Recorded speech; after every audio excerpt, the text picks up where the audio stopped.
Monster 8 episode 1 की starting के अंदर हमें दिखाया जाता है पूरी सिटी के ऊपर सर्विलेंस रखा जा रहा था। तभी वहाँ पे एक मॉन्स्टर आ जाता है जिसके बाद सारे लोग वहाँ से इवैक्यूएट करना शुरू कर देते हैं। पूरी सिटी के अंदर अलर्ट इशू कर दिया जाता है और वहाँ पे मिलिट्री के हेलीकॉप्टर्स भी आ जाते हैं और ऑर्डर मिलने के साथ ही वो सारे हेलीकॉप्टर्स मिसाइल फायर कर देते हैं मॉन्स्टर के ऊपर। और ये सारी चीज़ें जापान के प्राइम मिनिस्टर भी बैठ करके देख रहे थे। फिर हमें दिखाया जाता है कुछ लोग बैठ करके बातें कर रहे थे कि आखिर यहाँ पे किस डिवीज़न को डिप्लॉय किया जाएगा। तभी एक लड़का कहता है ये योकोहामा है तो यहाँ पे ज़रूर 3rd डिवीज़न को डिप्लॉय किया जाएगा।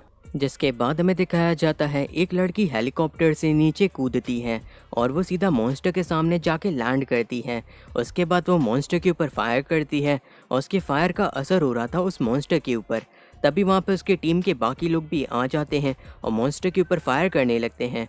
वो सारे ही लोग काफ़ी ज़्यादा तेज़ रहते हैं और साथ ही साथ काफ़ी ज़्यादा फिजिकली स्ट्रॉन्ग रहते हैं। तभी वो लड़की एक बड़ी सी गन को उठा लेती है और उससे उस मॉन्स्टर के ऊपर हमला करती है। उस गन के अंदर से निकलने वाली एनर्जी काफ़ी ज़्यादा रहती है और वो तुरंत जा करके उस मॉन्स्टर को चीरते हुए बाहर निकल जाती है। जिसके बाद वो मॉन्स्टर फट जाता है और वहाँ पे चारों ओर उसका खून फैल जाता है। आगे हमें दिखाया जाता है कि उस पूरे एरिया को सील कर दिया गया था और एक लड़का दूर खड़ा होकर के उन सारे के सारे मॉन्स्टर के टुकड़ों को देख रहा था और साथ ही साथ वो खाना भी खा रहा था। जिसके बाद वो सोचता है कि मुझे काफ़ी ज़्यादा काम करना पड़ेगा इन सब चीज़ों को साफ़ करने के लिए। तभी उसकी टीम के बाकी लोग उसे बुलाने लगते हैं और कहते हैं काफ़ हमें काम शुरू करना है।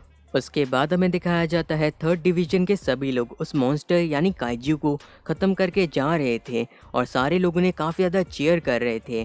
काफ़का भी वहीं से जा रहा था। तभी वहाँ पे कुछ लड़कियाँ बात करने लगती हैं कि वो 3rd डिवीज़न की कैप्टन मीना को कितना ज़्यादा एडमायर करती हैं। उस नाम को सुन करके काफ़का को लगता है कि उसने ये नाम पहले भी सुना है।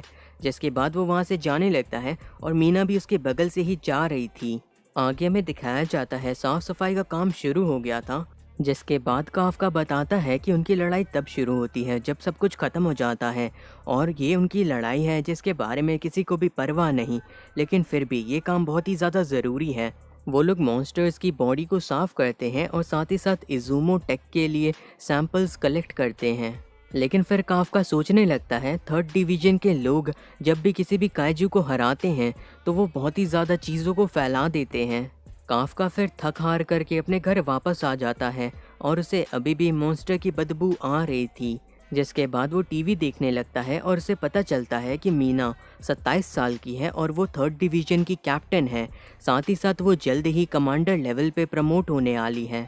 फिर वो पुरानी बातों को याद करने लगता है कि किस तरीके से काइजू ने उसके और साथ ही साथ मीना के घर को तबाह कर दिया था और उसके बाद उसने कहा था कि वो दोनों मिलके सारे काइजू को ख़त्म कर देंगे। लेकिन फिर वो टीवी बंद कर देता है और सोचने लगता है कि आखिर में वही यहाँ पे क्यों फंसा रह गया। और वो खुद को ये कह के दिलासा देने लगता है कि सफाई का काम भी काफ़ी ज़्यादा ज़रूरी है। अगली सुबह वो अपनी जॉब के ऊपर वापस जाता है और वहाँ पे उसका सीनियर उसे एक नए लड़के से मिलवाता है जिसका नाम इचिकावा था और इचिकावा डिफेंस फोर्स को ज्वाइन करना चाहता है जैसा कि काफ़का करना चाहता था। लेकिन एक बार फेल होने के बाद उसने गिव अप कर दिया। ये बात सुन करके काफ़का सोचने लगता है कि उसे ये सारी बातें नए लड़के को बताने की ज़रूरत नहीं थी। लेकिन तभी इचिकावा कहने लगता है आखिर तुमने गिव अप क्यों किया। ये सुनकर के काफ़का कहता है उसे समझ में आ गया था कि वो अपनी लिमिट को पार नहीं कर सकता और एक बार जब इचिकावा बड़ा हो जाएगा तो उसे भी ये बात समझ में आ जाएगी। तो इचिकावा कहता है वो चाहे मर भी जाए लेकिन वो गिव अप नहीं करेगा। काफ़का फिर सोचने लगता है इन सभी बातों के बाद मुझे लग रहा है कि मैं कोई लूज़र हूँ। क्या गिव अप करना इतना बुरा होता है। फिर वो सभी तैयार होकर के आ जाते हैं काम करने के लिए। उनका बॉस उनसे कहता है कि उन्हें आज के दिन पैर को हटाना होगा। फिर वो इचिकावा को कहता है कि वो इस काम को करेगा और काफ़का काफ़ी ज़्यादा ध्यान लगा करके अपना काम कर रहा था। आगे हमें दिखाया जाता है कि लंच ब्रेक में सभी लोग पार्क के अंदर बैठे रहते हैं और इचिकावा की हालत काफ़ी ज़्यादा ख़राब थी जो देख करके काफ़का काफ़ी ज़्यादा ही खुश हो रहा था। लेकिन तभी उसे भी उल्टी आने लगती है। तभी वो इचिकावा के टिफ़िन को देख करके कहता है क्या तुमने कुछ खाया नहीं, अगर तुम ऐसे ही करोगे तो तुम दिन भर टिक नहीं पाओगे। जिसके बाद वो इचिकावा के मुंह के ऊपर एक पैकेट फेंक के मारता है और वो विटामिन सप्लीमेंट्स रहते हैं जिससे उसे एनर्जी मिल सके। इचिकावा कहता है कि उसे इसकी उतनी ज़रूरत नहीं है, लेकिन तभी काफ्का उसे नाक में लगाने के लिए भी कुछ चीज़ें देने लगता है, लेकिन उसे देख कर के इचिकावा बिल्कुल ही मना कर देता है। काफ्का फिर कहने लगता है कि ये काम करने के लिए बहुत ही ज़्यादा ज़रूरी है और वो ज़बरदस्ती उसे वो लगाने लगता है। वो सभी मिल कर के टीम वर्क के साथ काम करते हैं और सारी जगह को साफ़ कर देते हैं, जिसके बाद उन लोग की छुट्टी हो जाती है और वो सभी जाने लगते हैं। काफ्का का भी काम ख़त्म ही हो गया था, लेकिन तभी वहाँ पे इचिकावा आ जाता है। काफ्का उसे देख के कहता है, क्या तुम मेरे से लंच ब्रेक का बदला लेने आए हो, क्योंकि मैंने तुम्हें वो लगा दिया था।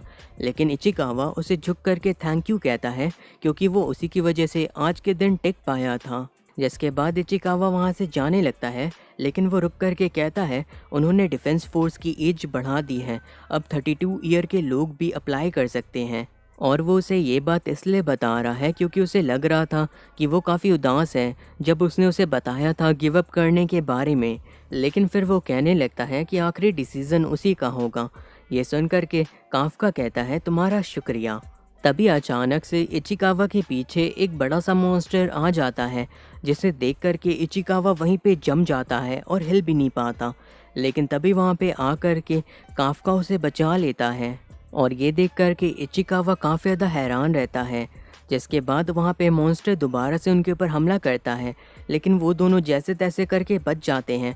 काफ्का फिर कहता है इचिकावा से मदद बुलाने के लिए, लेकिन इचिकावा कहता है कि वो उसे यहाँ पे अकेले छोड़ के नहीं जाएगा। लेकिन काफ्का उसे समझाता है कि वो दोनों साथ मिलके भी कुछ नहीं कर सकते, इसलिए अच्छा होगा कि वो सरवाइव करे और डिफेंस फोर्स को ज्वाइन करे, वो ऐसे ही मर नहीं सकता है। जिसके बाद इचिकावा काफ्का की बात को मान लेता है और ये देख कर के काफ्का मुस्कुराने लगता है। फिर वो मॉन्स्टर के ध्यान को अपने ऊपर आकर्षित करता है और वहाँ से भागना शुरू कर देता है।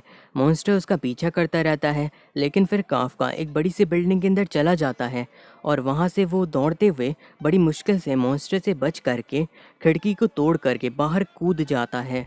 फिर हमें वापस से एक फ्लैशबैक को दिखाया जाता है, जहाँ पे मीना बैठ कर के रो रही थी और काफ्का आकर के चिल्लाने लगता है काइजू मैं तुम्हें नहीं छोड़ूंगा, तुम्हारी वजह से मैं अपना पोकेमोन गेम कंप्लीट नहीं कर पाया। ये सुनकर के मीना कहने लगती है कि क्या तुम्हें बस इसी बात का दुख है। तो फिर काफ्का मुस्कुराने लगता है और मीना समझ जाती है कि वो ये सारी चीज़ें उसका रोना बंद कराने के लिए कर रहा था। मीना फिर बताती है कि काइजू की वजह से उसकी कैट मर चुकी है। जिसके बाद वो दोनों कहने लगते हैं कि वो दोनों मिल कर के सारे के सारे काइजू को ख़त्म कर देंगे और वो दोनों ही डिफेंस फोर्स को ज्वाइन करेंगे। काफ्का फिर कहने लगता है चलो देखते हैं कौन ज़्यादा कूल ऑफिसर बन पाता है डिफेंस फोर्स का, और वो दोनों मिल कर के सारे काइजू को ख़त्म कर देंगे। जिसके बाद हमें दिखाया जाता है प्रेजेंट में काफ्का नीचे गिर गया था और उसे काफ़ी ज़्यादा ही चोट लगी थी, लेकिन तभी वो देखता है कि काइजू अभी भी उसका पीछा कर रहा है और वो भाग भाग के थक गया था, इसीलिए वो वहाँ पे रखे एक पोल को उठा लेता है और सोचता है कि उसे बस उसके पैरों के ऊपर हमला करना है, उसे बस फोकस करना होगा। लेकिन काइजू के एक ही हमले में वो दूर फेंका जाता है और वो उस वक्त भी अपने डिफेंस फोर्स को ज्वाइन करने के सपने के बारे में ही सोच रहा था। जिसके बाद वो नीचे गिर जाता है और सोचने लगता है कि आखिर उसके साथ ही इस तरह की चीज़ें क्यों होती हैं। वो उठने की वापस से कोशिश करता है, लेकिन मॉन्स्टर के हमले से उसका पैर काफ़ी ज़्यादा बुरी तरीके से ज़ख्मी हो गया था। जिसके बाद वो मॉन्स्टर उसे खाने ही वाला था, लेकिन तभी वहाँ पे आ कर के इचिकावा उस मॉन्स्टर को मारता है एक बड़े से डंडे से। काफ्का ये देख कर के काफ़ी ज़्यादा हैरान होता है, लेकिन फिर वो इचिकावा से कहने लगता है कि उसे यहाँ पे वापस नहीं आना चाहिए था। तो इचिकावा कहता है कि अगर वो उसे यहीं पे ऐसे ही छोड़ देता तो वो वैसे भी कभी डिफेंस फोर्स को ज्वाइन नहीं कर पाता। तभी वो देखता है कि काफ्का का पैर भी टूटा हुआ है और वो लड़ने का डिसाइड करता है। काइजू उन लोगों के ठीक सामने था और इचिकावा अभी भी गिव अप नहीं कर रहा था। जिसके बाद काफ्का सोचने लगता है कि कैसे उसने एक बार टेस्ट दिया और फेल होने पे दोबारा कोशिश नहीं की। फिर वो खुद को आगे घसीटने लगता है और सोचता है वो अपने कंसोल को नहीं बचा पाया, अपनी दोस्त की बिल्ली को नहीं बचा पाया और अब शायद वो इचिकावा को भी नहीं बचा पाएगा। इचिकावा उस काइजू के सामने नहीं टिक पा रहा था और वो दोनों ही मरने वाले थे। काफ्का काफ़ी ज़ोर से गुस्से के साथ चिल्लाता है और वहाँ पे एक वाइट टाइगर आ जाता है जो कि एक झटके में ही उस काइजू को मार देता है। ये सारी चीज़ें देख करके काफ्का भी काफ़ी ज़्यादा हैरान रहता है। तभी उसे एक जानी पहचानी आवाज़ आती है और वहाँ पे थर्ड डिवीज़न आ गई थी डिफेंस फोर्स की, और काफ्का ने मीना की ही आवाज़ को सुना था। मीना फिर दूसरे काइजू को मारने के लिए चली जाती है और वो जाते हुए काफ्का को ही देख रही थी। फिर हमें वापस से काफ्का को दिखाया जाता है जिसकी हालत काफ़ी ज़्यादा ख़राब रहती है, तो उसे हॉस्पिटल में एडमिट कर दिया गया था। और वहाँ पे काफ्का लेट करके सोच रहा था, मीना तुम सच में कमाल की हो, तुमने सच में मुझे बहुत ही बुरी तरीके से हरा दिया। और फिर वो मीना के बारे में सोच के ही शर्माने लगता है, जिसके बाद इचिकावा कहता है आज वो सिर्फ और सिर्फ उसकी वजह से ही जिंदा है, इसीलिए उसे लगता है कि वो डिफेंस फोर्स को ज्वाइन करने के काबिल है। ये सुन करके काफ्का सोचने लगता है कि उसने मीना से कहा था कि वो दोनों compete करेंगे डिफेंस फोर्स के ऑफिसर के तौर पे कि कौन ज़्यादा कूल है। लेकिन इचिकावा वापस से कहने लगता है कि वो उसे फोर्स नहीं कर रहा।